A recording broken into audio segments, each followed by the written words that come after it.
This video from Sharp, we're taking an in-depth look at the end-of-day reports on your XE-A137 register. In particular, we're trying to decipher what all the lines mean on the end-of-day report. So one of the most common questions I get asked as a cash register dealer is I've got my till reports aren't added up. I've got a total on my credit card machine, a total in my drawer, cash in drawer, and it's not matching anything on the end of day reports. So you have my sympathies. Even a basic till like the 137, there can be a lot of lines on the end of day report, and it's not always that obvious what some of them are, including some of the crucial ones. So what I'm going to try and do is I'm going to put through a lot of different transactions on the till in the register mode. Then I'm going to run my end of day report, and then I'm going to try to interpret the report live. So it's going to be quite an in-depth video, but it's got to, if you bear with me, I'm hoping that if you follow it through, it will make everything make a lot more sense. And you can kind of see what I'm doing. Obviously it's going to be easier for me because I'm only going to do half a dozen transactions, but I'm hoping to generate a report that's a little bit confusing, but that I'll be able to explain hopefully what everything means. So first thing I'm actually going to do is to just run a Z report. So key round to the Z PGM position, hit my total button.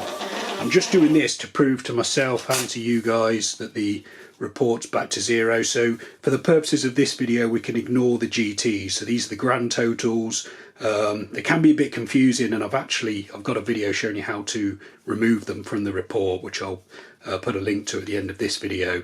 What we're interested in is the transaction part of the report. So that's at zero because I haven't done any transactions. So we're starting from scratch. So key back to the reg mode. So I'm going to try and make it a bit difficult for myself and make the report as interesting as I can. So I'm going to start, the first transaction I'm going to run through the till is going to be entering a cash float. So in the reg mode, to enter a float at the start of the day's trading, you type in the value. So for £30, 3000, and then you hit the RA button here. You get a little receipt printing out which just says RA £30, and that's telling you you've got £30 in the drawer. So we can actually look at that straight away if we run a quick X report. So really quickly, if you're not aware, the difference between X and Z report, X gives you the information but it doesn't reset it. So one of the common problems we get, or that can happen, if I was running the shop one day and X on the first day of trading and did an X report, I could actually use that to do my end of day cashing up and it would add up fine, all things being equal. But then if I forgot to do the Z version of the report, the data wouldn't reset. So then you might come in and work the following day, you'd run the Z report correctly, but because I hadn't done my job properly the day before and I hadn't reset it, I'd run an X, a reading report, then you're going to have 2 days worth of data. So good luck trying to cash up with that. So that's just something to be aware of. And really quickly, we can just see now on the X report, because I don't want to reset it because I want you to see the full report with everything on, we've got a £30 RA, so received on account. That means I've put £30 into the drawer, so our cash in drawer total is £30. And then we've also got this confusing line here, which is a combination of cash and check in drawer, which is also £30. But yeah, that's on there. So that's float. We've popped a float. Keep all the receipts somewhere because we might need them when I'm trying to work out what sales I've put through. Pop it there for now. Okay, back to reg mode. We're going to do a £10 sale into Department 1. So 1000, Department 1, and we are going to pay by cash for that transaction. We're then going to do £10 into Department 2, and we're going to, I'm going to keep it simple. No one uses checks anymore, certainly not in the UK. So I'm going to do credit. So that's the button I would use if I was using this machine and the customer had paid by credit card. So if we just take a quick look at those receipts, what I've done on this machine is I've got tax rate 1 set to 20% add in. So I'm in the UK, so our current, as of January 2025, our standard VAT rate is 20%. And the way most shops work is this, like a convenience store, if you went in and paid £10 for an item, that £10 will be inclusive of the tax. So it's the net sale is £8.33, and if you add 20% onto that, you get to £10. So the tax or VAT content is £1.67. So at some point I'm going to owe HM Revenue and Customs £1.67, and then the Department 2 is at a different tax rate. It's at 5%.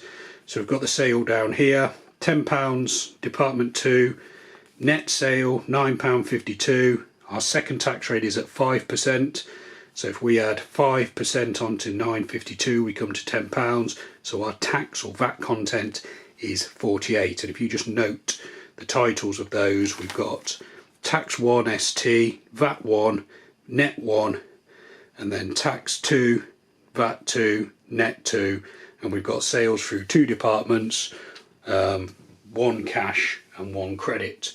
So whatever type of transaction can we do? We can make a mistake on the till. So if we put, let's keep these low value, if we put £1 through Department 1 and then void it because it should have been £1 through Department 2, subtotal cash.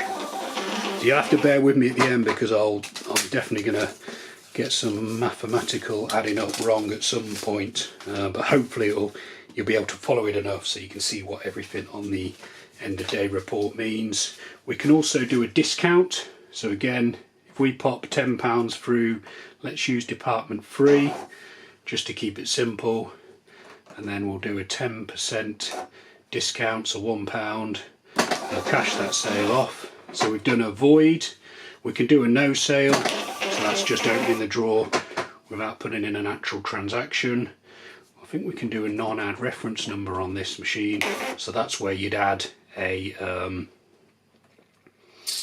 we do sale through it as well, so that's where you'd add a reference number or an invoice number onto a till receipt.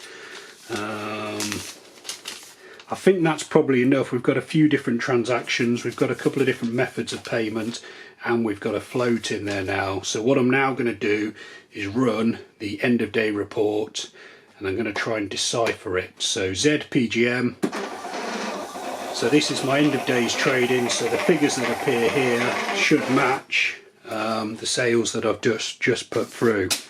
So probably the easiest thing to do is to actually start at the bottom. So we've got £30 cash, £40 credit. So I remember the credit sale. So if we have a quick look through our receipt, so that's my earlier X report, which I no longer need. I've got a credit sale here of £10. So there's £10 credit card. Above it was the cash sale, £10. We've got a cash sale there of £9. A cash sale here of £10, so that's 10, 20, 29, and then we've got a cash sale here of £1. We put that up there, and then of course we've got our float of £30.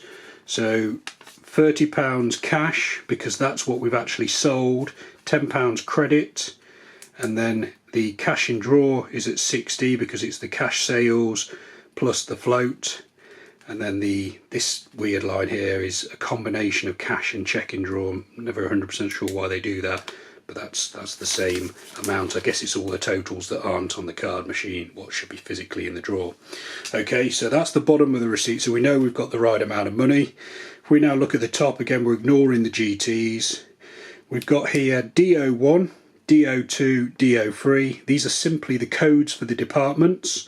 And the DEPT.01, DEPT.02, DEPT.03, they are the descriptions that you have programmed into the machine. So they might say grocery, vegetables, newspapers, whatever it is, they'll appear there if you program them. Obviously I've not programmed descriptions on this machine, so they just say the default descriptions.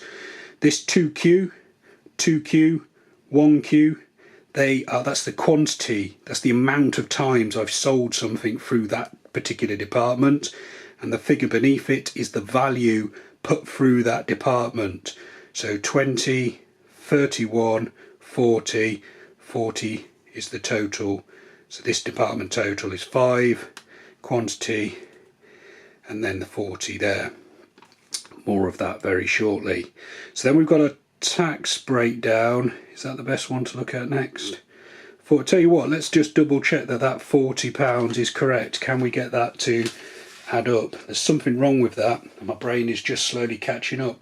No, it's not. It's absolutely spot on, isn't it? Oh, it's absolutely spot on, because we've got £30 cash and £10 credit. So we're okay. We're doing okay. So now we can look at the tax rates. So we've got tax 1, £20. That's because I know that Department 1 is the only one I've got tax put through. So it's tax, the total amount ran through the tax 1 is £20. The VAT content was £3.33, and that must mean, and you can pause the video and grab a calculator if you want, if we do £16.67 plus 20%, that'll get us to £20, because it's at 20% that VAT rate, if you remember from earlier in the video. Tax 2, we've got £11 going through there, and the tax content, so it must be that £10.48 plus the 5% gets you to 11, and then our tax total is £3.85, and that's £3.33 plus 52, so that's the amount of tax we owe. Net £36.15, so that's the £40 minus the tax content. So okay, all that can be confusing, and obviously just bear in mind my till is set up with specific tax rates of 20 and 5%, and then I've got mine so that it adds the tax in. So your till could be set up differently, but hopefully this will make sense. Here is the discount we did. So percentage is discount, 1Q, that means we did one discount, and the total value of the discount was £1. That's already been factored in here, but it's just showing you that one's been done. The void is here, so we did that. We voided an item earlier in the piece. That's there. That didn't make it into the sales, but it's just there to show you that a void was done. No sale, we did one no sale. Guest, slightly misleading. It says 5. It's not that you've had 5, it's that you've done 5 transactions. So I suppose it could be 5 guests, but if someone came back and did a different transaction, bought something else, then they're not a separate guest as such. Paid total, so that's the amount of money it's the amount of money you've been paid for sales you've made through the till. So that figure should always add up to that figure. If not, you haven't been paid for something. Average, so that's the average £8 times 5 is 40, so that's the average amount per transaction. RA, as we mentioned earlier, is the received on account, so we had one float entered for £30. Cash, so we had 4 cash transactions for a total of 30, and then the credit there is the credit card sale, and then we've already covered the £60 there. So fortunately for me, that's all added up. Obviously I totally understand I've done 4 or 5 transactions in the space of about 2 minutes, and even I got a little bit confused trying to add it all up, but I hope that's given you, shed some light on what all the bits of the report mean. If you feel like I've missed something out, you've got a report on a 137 not making any sense, feel free to send us a message through YouTube. I'll just show you quickly, halfway through, that I accidentally pressed the cash button and did a Z report, but that was just proving that it's then gone back to 0 and reaffirming how important it is to do Zs at the end of day, so you don't stuff up the person doing the cashing up, which might be yourself, the following evening. So I hope that video has been helpful. We've got plenty more videos showing you how to get the best out of the XE-A137. Some of those videos will be appearing on screen now, so you're welcome to check those out. You can also subscribe to this YouTube channel or visit sharphelp.co.uk for more. Thanks for watching.